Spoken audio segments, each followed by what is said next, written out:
नमस्कार विद्यार्थी मित्रांनो. आता आपल्याला माहितीच आहे की आपली 10वी परीक्षा जवळ आलेली आहे. 20 फेब्रुवारीपासून परीक्षा आहे. मग गणित भाग 1 या विषयामध्ये आपल्याला कसे मार्क मिळवता येतील आणि आता इथून पुढच्या वेळामध्ये मार्क कसे मिळवता येतील, त्यासाठी कुठले-कुठले महत्त्वाचे प्रश्न आपण केले, तर आपल्याला हमखास मार्क मिळतील. तर त्यातला एक महत्त्वाचा प्रश्न आहे क्रॅमर्सच्या पद्धतीने सोडवा. हा प्रकरण 1 मधला प्रश्न आहे.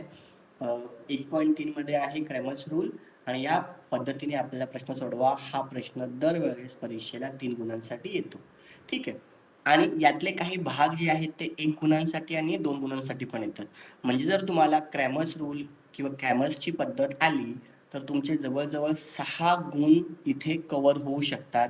त्यामुळं हा प्रश्न प्रत्येकाला सोडवता यायलाच पाहिजे. आता आपण एक सोप्या पद्धतीने बघूया, की कशाप्रकारे क्रॅमर्स रूल तुम्ही सोडवू शकता. आता इथे मी एक गणित दिलेलं आहे, की खालील समीकरणे क्रॅमर्सच्या पद्धतीने सोडवा. 2 समीकरणं आहेत. x + 2y = -1 आणि 2x - 3y = 12. तर बघूया कसं सोडवतायत. तर बघा आता आपण काय करूया, पहिली स्टेप म्हणजे दोन्ही समीकरणं जी आहेत x + 2y = -1 आणि 2x - 3y = 12 एका खालोखाल लिहून घेऊया. ठीक आहे. तर बघा इथे लिहितो मी x + 2y = -1 समीकरण पहिलं आणि 2x - 3y = 12 समीकरण दुसरं. काय केलं आपण? दोन्ही समीकरणं एका खालोखाल लिहून घेतले. xच्या खाली x, xच्या खाली x, yच्या खाली y, बरोबर चिन्हाच्या खाली बरोबर चिन्ह आणि संख्येच्या खाली संख्या. याने काय होणार आहे, की आपल्याला निश्चय बनवताना प्रॉब्लेम येणार नाही. आता आपण इथे अझ्युम करूया, मानूया की x म्हणजे हा 1 आहे, y हा 2 आहे आणि संख्या ही 3 आहे. वरती आपण आपल्या मनाने 1, 2, 3 मानून टाकलेले आहेत. आता क्रॅमर्स रूल सोडवताना आपल्याला 3 गोष्टी आधी काढायच्या असतात. d, dx आणि dy. तर मला पहिले काढायचं आहे d. d साठी मला निश्चय बनवायचा आहे. 2 आपण उभ्या ओळी घेणार आहोत. आता d चा निश्चय बनवताना तुम्ही इथे वरती घ्या 12. आपण हे अंक टाकलेत ना, तेच अंक इथे आपण घेतले 12. 12 म्हणजे 1 आणि 2. आता 1 च्या खाली काय संख्या आहे त्या आपल्याला बघायच्या आहेत. इथे बघा 1 च्या खाली इथे x आहे, इथे 2x आहे. x च्या समोर संख्या नाही म्हणजे एक संख्या आहे आणि 2x बरोबर 2 आहे. सहगुणक 2 आहे. 1 आणि 2. 2 च्या खाली बघूया. 2 च्या खाली इथे बघा 2y - 3y म्हणजे हे 2 आपल्याला इथे घ्यायचे आणि वजा 3 घ्यायचे आहे. म्हणजे d साठी आपण संख्या घेतली 12 आणि 12 खालील आपण सहगुणक फक्त घेतले. 1 च्या खालचे सहगुणक 1 आणि 2 आणि 2 च्या खालचे सहगुणक 2 आणि -3. आता हा डिटर्मिनंट्स आपण सोडवूया. तुम्हाला माहिती आहे कसं सोडवायचं, एवढं काही अवघड नाही ते. इथे सोडवूया आपण. तर बघा इथे या दोघांचा तिरकस गुणाकार करायचा असतो म्हणजे 1 गुणिले वजा 3 आणि या दोघांचा तिरकस गुणाकार करायचा असतो 2 गुणिले 2 आणि दोघांच्या गुणाकाराच्या मध्ये वजा संख्या लिहायची असते. नेहमी गुणाकार इथून इकडे करायचा या डायरेक्शन मध्ये. 1 गुणिले वजा 3 वजा 2 गुणिले 2. आता बघूया आपलं उत्तर काय येतंय. 3 एके 3 अधिक वजा वजा, हे वजाची वजा आहे जितीच, बेदुने 4. दोन्ही संख्या वजा वजा आहेत त्यामुळे 4 आणि 3 7 समान चिन्हांची बेरीज होते आणि मोठ्या संख्येचं चिन्ह वजा. त्यामुळे आपल्याला d आलेला आहे वजा 7. अशा प्रकारे आपण d काढून घेतलं. ठीक आहे. आता आपण दुसरं घेऊया dx. सेम निश्चय दाखवून घेऊया.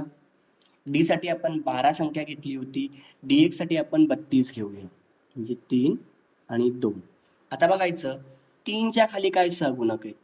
वजा 1 आणि 12. इथे मांडूया. वजा 1 आणि 12. 2 च्या खाली काय सहगुणक आहेत? 2 च्या खाली 2 आणि वजा 3. मग इथे येईल 2 आणि वजा 3. आता सेम मगाचसारखंच या दोघांचा गुणाकार म्हणजे वजा 1 गुणिले वजा 3. नेहमी वजा संख्या कंसात टाकायची. वजा 1 गुणिले वजा 3. मधलं चिन्ह वजा आणि या दोघांचा गुणाकार 2 गुणिले 12. ठीक आहे. गुणाकार करूया. 3 एके 3 वजा वजा अधिक, अधिक चिन्ह आपण पहिल्या संख्येला लिहत नाही. 12 एके 12, 12 दुने 24 आणि मधलं चिन्ह वजा. आता इथे 24 मोठी संख्या आहे, 3 लहान संख्या आहे, दोघांची चिन्ह वेगळे आहेत, त्यामुळे 24 मधून 3 गेले, 21 राहिले आणि मोठ्या संख्येचं चिन्ह वजा. आपली dx ची किंमत आली वजा 21. पहिली मिळाली d ची किंमत, दुसरी मिळाली dx ची किंमत. आता आपण घेऊया dy. सेम निश्चय आखून घेऊया. इथे आपण लिहिलं d साठी 12, dx साठी 32 आणि dy साठी लिहूया आपण 13. ठीक आहे. मग 13 म्हणजे काय? 1 च्या खालचा सहगुणक आणि 3 च्या खालचा सहगुणक. 1 च्या खाली इथे किती आहे? 1. इथे किती आहे? 2. 3 च्या खाली इथे किती आहे? वजा 1 आणि खाली किती आहेत? 12.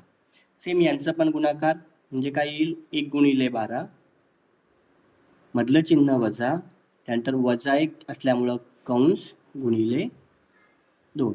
या चिन्हांमध्ये गफलत करायची नाही, त्यामुळे वजाला मी प्रत्येक ठिकाणी काय करतोय? कंस टाकतोय. वजाला तुम्ही कंस टाका, मध्ये नेहमी वजाचंच चिन्ह आलं पाहिजे. ठीक आहे. आता बघूया 12 एके 12 वजा वजा अधिक आणि बे एके बे, म्हणजे बेरीज झाली आपली 12 आणि 2 14. dy आपलं आलं 14. अशा प्रकारे आपल्याला d, dx आणि dy ची किंमत मिळाली. आपण काय केलं लक्षात ठेवायला एक अंक इथं लिहितो मी. इथे बघा अंक लक्षात ठेवला आपण 12, 32 आणि 13. d साठी 12, dx साठी 32 आणि dy साठी 13. त्या प्रकारे आपण d काढला, dx काढला आणि dy काढला. आता नेक्स्ट स्टेप आपल्याला काढायचं आहे x ची किंमत. मग x ची किंमत आपली काय असणार आहे? dx छेद d. dx आपला किती आहे? आपण dx ची किंमत काढली बघा इथे वजा 21. d किती आहे? वजा 7. 7चा पाडा 21 येईपर्यंत बोला. 7 एके 7, 7 दुणे 14, 7 त्रिक 21 म्हणजे 3. दोन्ही वजा वजा असल्यामुळे निघून गेले आणि म्हणून आपला x किती आला? 3. या प्रकारेच y काढायचा असेल तर dy छेद d. dy आपला किती होता? 14. d आपला होता वजा 7. 7चा पाडा 14 येईपर्यंत बोला. 7 एके 7, 7 दुणे 14. दोघांपैकी एक पण संख्या जर वजा असेल तर आपलं उत्तर वजामध्ये येतं, त्यामुळे वजा 2 आणि म्हणून आपला y किती आला? वजा 2. यांना चौकट करून घेऊया. x बरोबर 3, y बरोबर वजा 2 आणि म्हणून आपली उकल किंवा मूळ काय आलेले आहे? 3 आणि वजा 2. तर अशा प्रकारे हा 3 मार्काचं गणित आपण पूर्ण केलेलं आहे. याला एकूण 3 मार्क आहेत. आता याला एकूण 3 मार्क जरी असले तरी याच्यामध्ये बघा डिव्हिजन कसं होतंय. कधी कधी काय करतील की तुम्हाला हा फक्त निश्चय एक देतील आणि सोडवा म्हणतील.